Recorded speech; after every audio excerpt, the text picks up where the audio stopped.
Hello friends, welcome back to our YouTube channel Vidya Mahasagar. आप सभी का स्वागत है हमारे यूट्यूब चैनल विद्या महासागर पे। आज हम अपनी स्टेट वाइज सीरीज कर रहे थे, जिसमें हमने इससे पहले आसाम के बारे में डिस्कस किया था। आसाम यानी कि the tea garden of India, जिसका निकनेम है।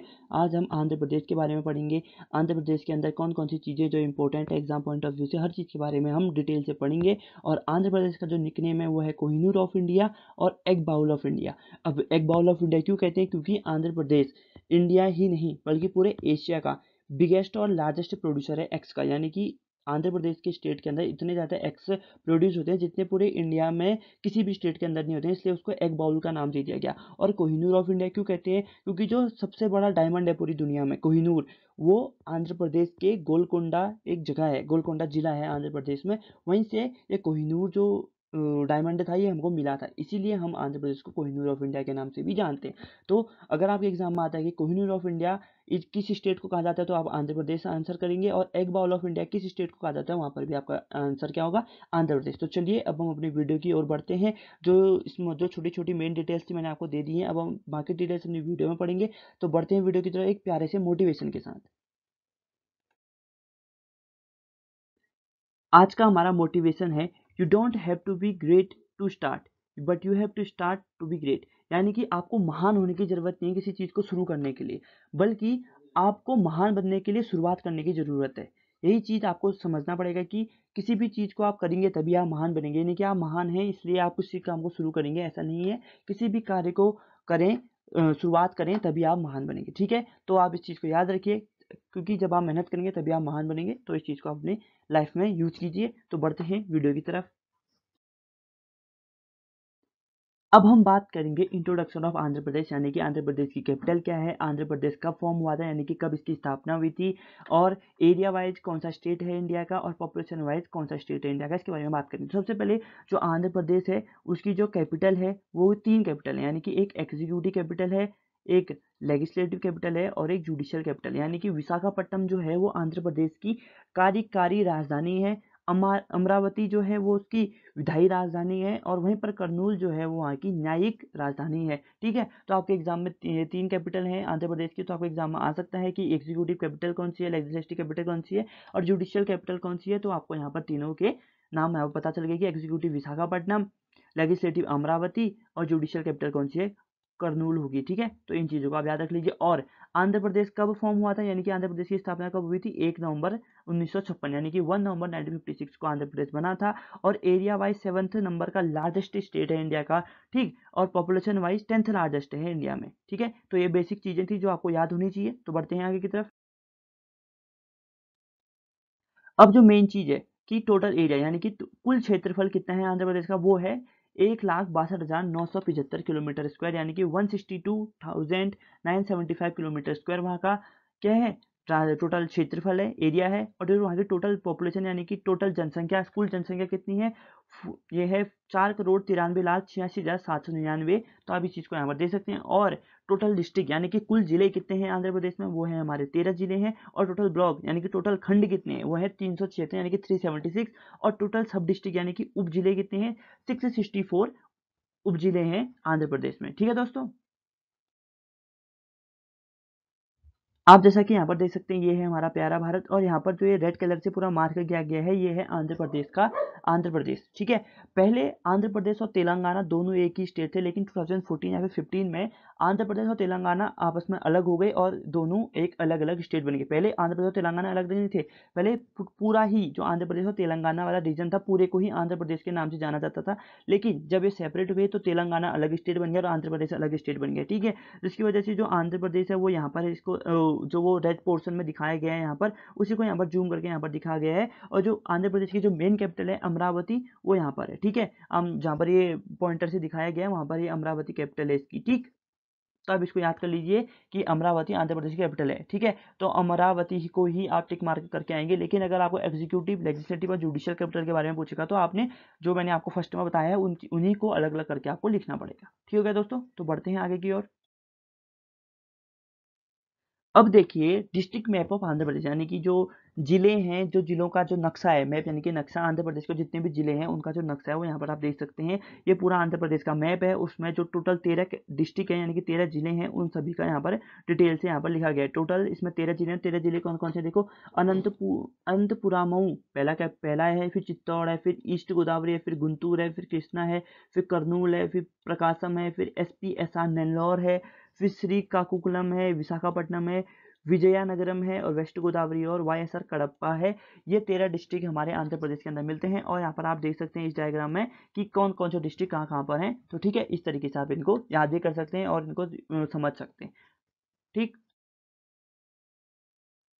अब हम पढ़ेंगे लिटरेसी रेट यानी कि साक्षरता दर कितनी है। किसी भी स्टेट के लिए साक्षरता दर होना बहुत ही जरूरी है। जितनी ज़्यादा साक्षरता दर उस स्टेट की होगी, उस राज्य की जितनी ज़्यादा साक्षरता दर होगी, यानी कि उससे हमें पता चलेगा कि वो स्टेट कितना ज़्यादा शिक्षित है, यानी कि वहाँ के लोग कितने ज़्यादा पढ़े लिखे हैं और वहाँ की जनसंख्या कितनी ज़्यादा लिटरेट है। ठीक है, लिटरेसी यानी कि साक्षरता होती है। अब जो लिटरेसी है वो वहाँ की अकॉर्डिंग टू 2011 कितनी है, 67.41% वहाँ की लिटरेसी रेट है, जो कि हम ये कह सकते हैं कि ठीक है, बहुत कम भी नहीं है, बहुत ज़्यादा भी अच्छी भी नहीं है, लेकिन ठीक है, ठीक है।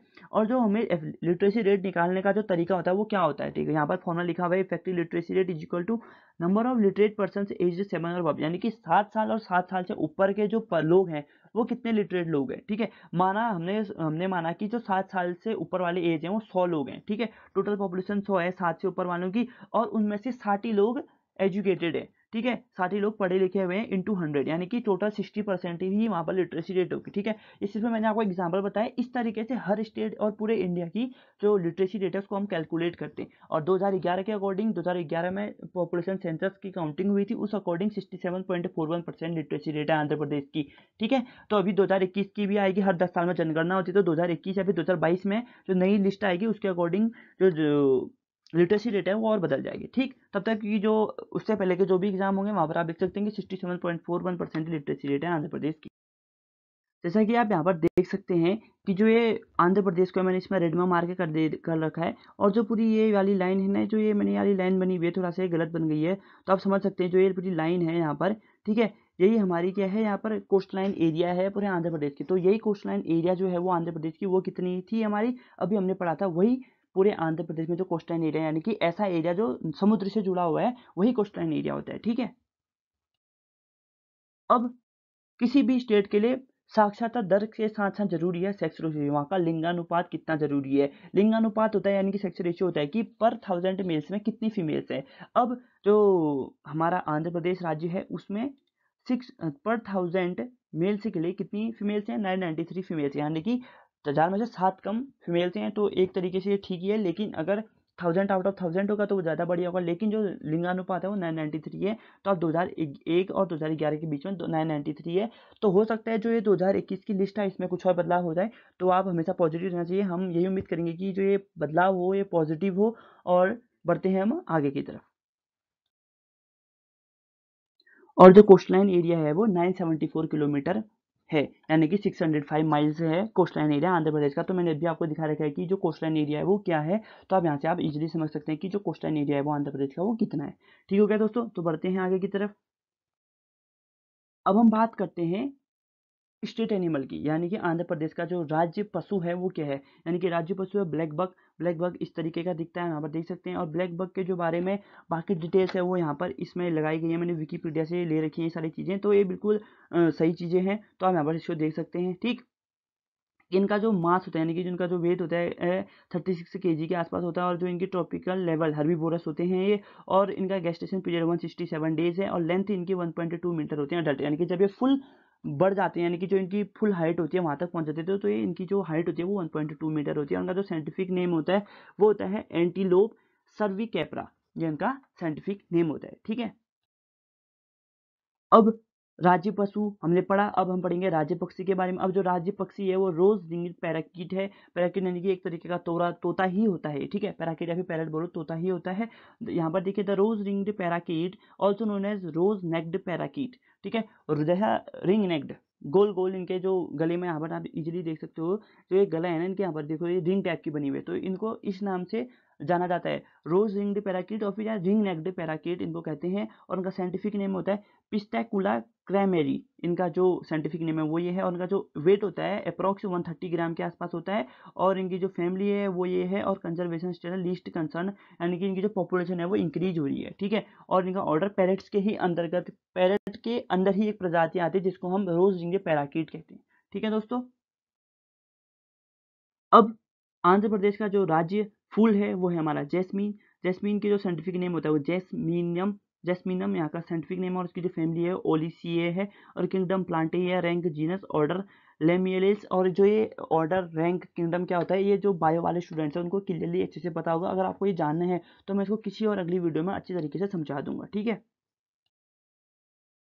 और राज्य पेड़ यानी कि राज्य वृक्ष जो है आंध्र प्रदेश का वो है नीम ट्री, यानी कि नीम का पेड़ यहाँ का राज्य वृक्ष है। तो आपको पता है कि नीम का पेड़ जो है बहुत सारी दवाइयों के काम भी आता है, और जो साइंटिफिक नेम है वो है एजेक्ट्रिएक्टा इंडिका, इसका क्या है साइंटिफिक नेम। अब आंध्र प्रदेश के स्टेट फ्रूट यानी कि राज्य फल के बारे में, राज्य फल यहाँ का जो है मैंगो। और यहाँ पर आप देख सकते हैं कि जो मैंगो प्रोडक्शन है 2019 का जो डेटा है उसके अकॉर्डिंग इंडिया सबसे ज़्यादा मैंगो को प्रोड्यूस करता है। देख सकते हैं कि अभी गर्मियों का सीजन आ रहा है, अभी आम आएंगे, और हम देख सकते हैं कि मैंगो का कितना क्रेज है इंडिया में, ठीक है। तो आप इजीली देख सकते हैं यहाँ पर 25.6 मिलियन टन इंडिया में मैंगो प्रोड्यूस होता है। उसके बाद चाहे इंडोनेशिया, फिर चाइना, फिर मेक्सिको, फिर पाकिस्तान, फिर ब्राज़ील, यानी कि जो टोटल वर्ल्ड है 55.9 टन अप्रोक्स हम कह सकते हैं कि इतना क्या होता है मैंगो का प्रोडक्शन होता है 2019 में हुआ था। और स्टेट स्पोर्ट के बारे में, यानी कि आंध्र प्रदेश का जो स्टेट स्पोर्ट है वो है कबड्डी। कबड्डी क्या है, कबड्डी एक कॉन्टेक्टेड टीम स्पोर्ट है। कबड्डी में आपको पता होगा कि पर साइड 7 टीम प्लेयर्स होते हैं, जिसमें रेडर्स होते हैं, रेडर्स वो होते हैं जो रेड करने जाते हैं, और डिफेंडर्स होते हैं जो डिफेंड करते हैं, यानी कि टैकल करते हैं, जो वो डिफेंडर्स उनको अलग अलग नाम दिए जाते हैं, ठीक है। तो जो निकनेम है कबड्डी के होते हैं कौडी पकड़ा, हदुदू, भवतिक, सदाकुड़ा, हुतुतु, हिमोशिका, ये इन सब कबड्डी के अदर नेम्स हैं, ठीक है। आप इनको भी याद कर सकते हैं। आप भी सकते हैं कि कबड्डी का अदर नेम क्या है, यानी कि कबड्डी किस स्टेट का स्टेट स्पोर्ट है, तो यहाँ पर आंध्र प्रदेश, यहाँ पर आप आंसर टिक करेंगे, ठीक है दोस्तों।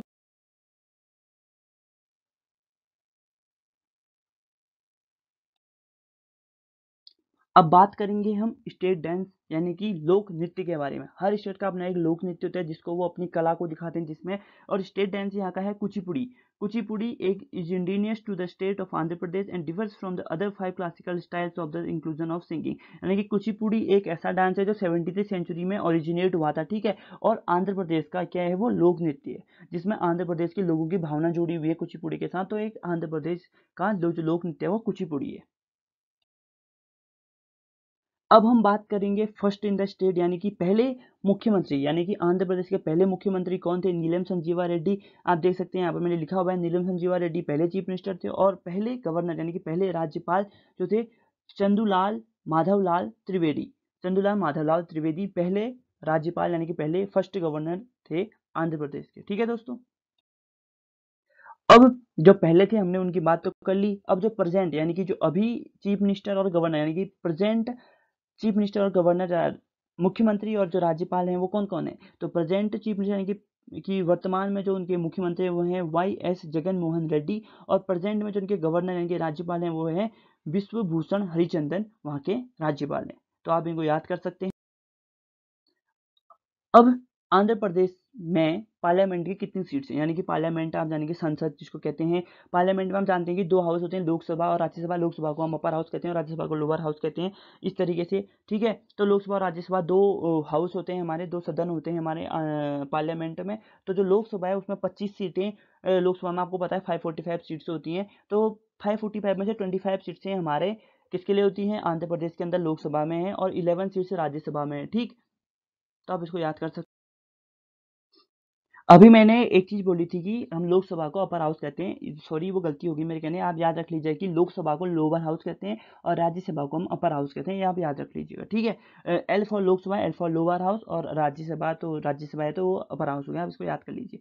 अब पढ़ेंगे हम बिकामेरल स्टेट लेजिस्लेचर, यानी कि बिकामेरल यानी कि ऐसे स्टेट, ऐसे राज्य, भारत में सिर्फ 6 ऐसे स्टेट हैं जिनके पास लेजिस्लेटिव असेंबली के साथ साथ लेजिस्लेटिव काउंसिल भी हैं। सिर्फ 6 ऐसे स्टेट हैं, और वो कौन कौन से स्टेट हैं, वो हैं बिहार, उत्तर प्रदेश, आंध्र प्रदेश, महाराष्ट्र, तेलंगाना और यही हो गया। ठीक है, यह 6 स्टेट हैं जिनके पास लेजिस्लेटिव असेंबली के साथ साथ लेजिस्लेटिव काउंसिल भी है। अब लेजिस्लेटिव असेंबली क्या होती है? विधानसभा होता है, और लेजिस्लेटिव काउंसिल होता है हमारा विधान परिषद। ठीक है, जैसे हम उत्तराखंड में सिर्फ लेजिस्लेटिव असेंबली है। ठीक, अब यहाँ जो लेजिस्लेटिव असेंबली यानी कि जो विधानसभा है उसमें 175 सीट हैं, और लेजिस्लेटिव काउंसिल यानी कि विधान परिषद में कितनी सीटें? टोटल 58 सीटें हैं। आप इसको याद कर लीजिए। ये आंध्र प्रदेश का यहाँ पर इंपॉर्टेंट है कि ये कह सकता है कि आंध्र प्रदेश किस टाइप का स्टेट है, तो वहाँ पर आप कहेंगे कि बिकामेरल स्टेट असेंबली यहाँ, यानी कि लेजिस्लेटिव असेंबली के साथ लेजिस्लेटिव काउंसिल भी है। आप इसको याद कर लीजिएगा।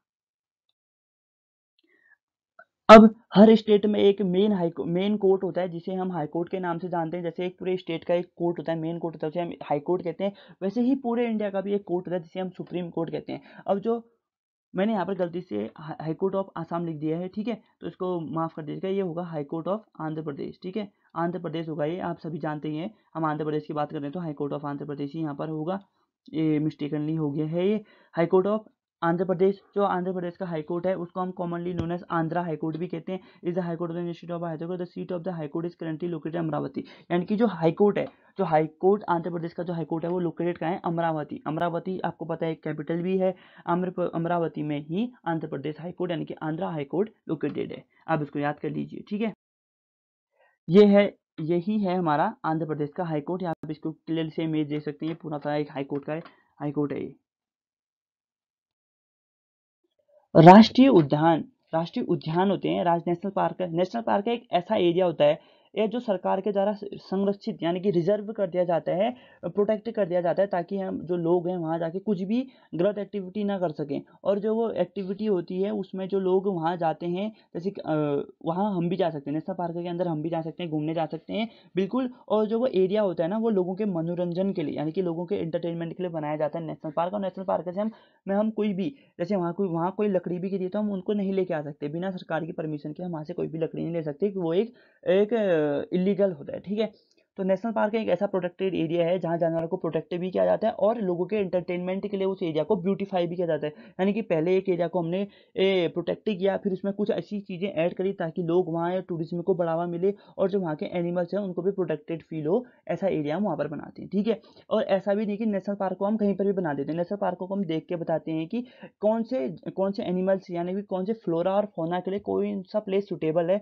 और आसपास के लोग उसको हार्म पहुंचा रहे हैं तो उसको हम प्रोटेक्ट कर देते हैं, ताकि जो वहाँ की डाइवर्सिटी है वहाँ पर कोई भी उस पर हार्म ना हो और वो प्रोटेक्ट रहे। ठीक है, तो बढ़ते हैं। और देख सकते हैं कि यहाँ पर जो नेशनल पार्क है आंध्र प्रदेश में 3 नेशनल पार्क है इंपॉर्टेंट। पहला है वेंकटेश्वर नेशनल पार्क, फिर राजीव गांधी नेशनल पार्क, फिर है पापीकोंडा नेशनल पार्क। ये 2008 में स्टेब्लिश हुआ था, ये 2005 में, और वो 1989 में हुआ था, और उनका जो एरिया है वो यहाँ पर देख सकते हैं। ठीक, ये है हमारा श्री वेंकटेश्वरा जूलॉजिकल पार्क यानी कि नेशनल पार्क भी कह सकते हैं हम इसको।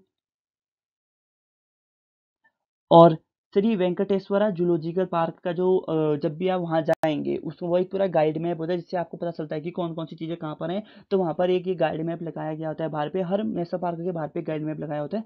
तो उसी तरीके से यहाँ पर भी एक गाइड मैप लगाया हुआ है। ठीक है दोस्तों, और जो जू रूट मैप है वो ये है।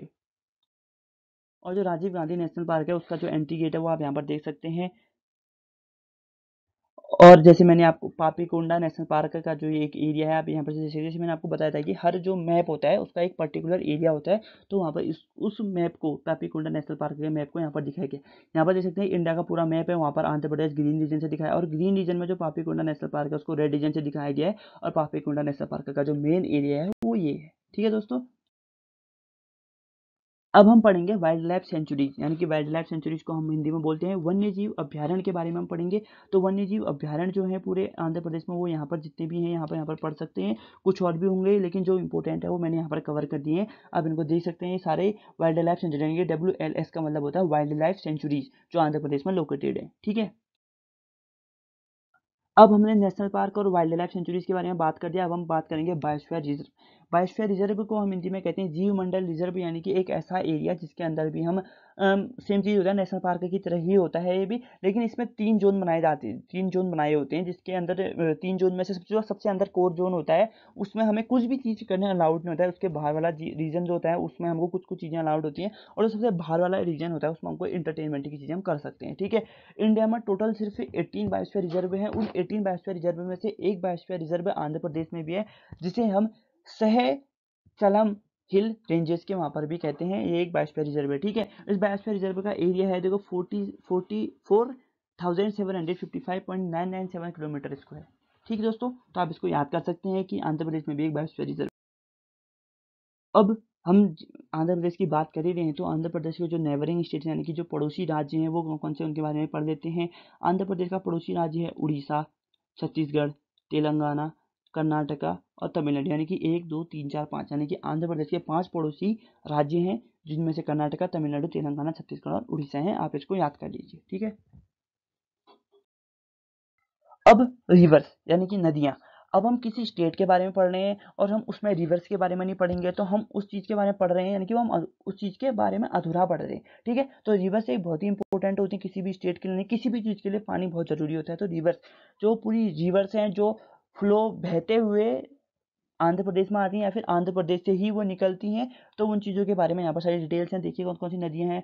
गोदावरी रिवर है, कृष्णा रिवर है, पेन्ना रिवर है, तुंगभद्र रिवर है, नागावली, सबरी, कुंडू, चंपावती, गोस्थानी और मुन्नेरू, ये मेन जो 10 रिवर्स हैं वो ये हैं। और इनका ओरिजिन कहाँ पर होता है ये यहाँ पर लिखा हुआ है, लेंथ कितनी है, डैम कौन कौन से डैम बने हुए हैं इन रिवर्स पे, और ये कौन कौन से स्टेट में जाके जाके कनेक्ट होती हैं और कौन कौन सी सिटीज़ को भी ये कनेक्ट करती हैं, उन सभी चीज़ों के बारे में यहाँ पर डिटेल्ड एक्सप्लेनेशन आप इसको देख सकते हैं। ठीक है,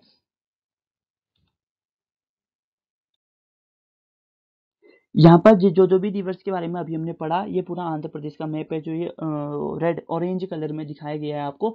तो आप यहाँ पर से देख सकते हैं कि कौन कौन सी रिवर कहाँ कहाँ पर से निकलनी है। इसमें जो ये यहाँ पर देख सकते हैं, जो ये ब्लैक डॉट है ना, उससे हमें डिस्ट्रिक्ट हेडक्वार्टर यानी कि कौन कौन से डिस्ट्रिक्ट कहाँ पर है उनको हमको पता चला, और स्टेट कैपिटल यानी कि जो ये रेड मार्क के दिखाया गया है वो स्टेट कैपिटल है, लेकिन यहाँ पर कोई दिखाया नहीं गया है।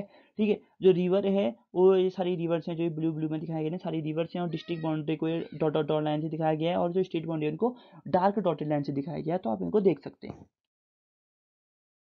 अब रिवर्स हैं तो रिवर्स पे डैम बनाए गए होंगे। डैम्स क्यों बनाए जाते हैं? डैम्स डैम्स इसलिए बनाए जाते हैं, डैम्स ऐसी जगह पर बनाए जाते हैं जहाँ पर ज़्यादा पानी होता है और डैम्स से हमें इलेक्ट्रिसिटी मिलती है। ठीक है, डैम्स को हम हाइड्रो और हाइड्रो इलेक्ट्रिक प्रोजेक्ट भी कहते हैं। ठीक है, पावर प्रोजेक्ट होता है। अब इसमें क्या होता है, डैम्स में एक सिंपल सा मेथड होता है कि डैम्स में सबसे पहले हम पानी को बहुत ज़्यादा स्टोर करते हैं। वो पानी को स्टोर करते हैं तो पानी में पोटेंशियल एनर्जी बंद होती है। ठीक है, पोटेंशियल एनर्जी बन जाती है जब डैम्स के जो दरवाजे होते हैं उनको खोला जाता है, ताकि वहाँ से पानी फ्लो हो। तो जो जो पोटेंशियल एनर्जी होती है वो काइनेटिक एनर्जी में बदलती है, और जो काइनेटिक एनर्जी होती है वो नीचे साफ्ट लगाए गए होते हैं, जो साफ्ट पे गिरते हैं तो साफ्ट रोटेट करते हैं। वो काइनेटिक एनर्जी में, पानी का जो काइनेटिक एनर्जी होती है वो साफ्ट को रोटेट करती है, जिसकी वजह से वो रोटेशन एनर्जी में बदल जाती है।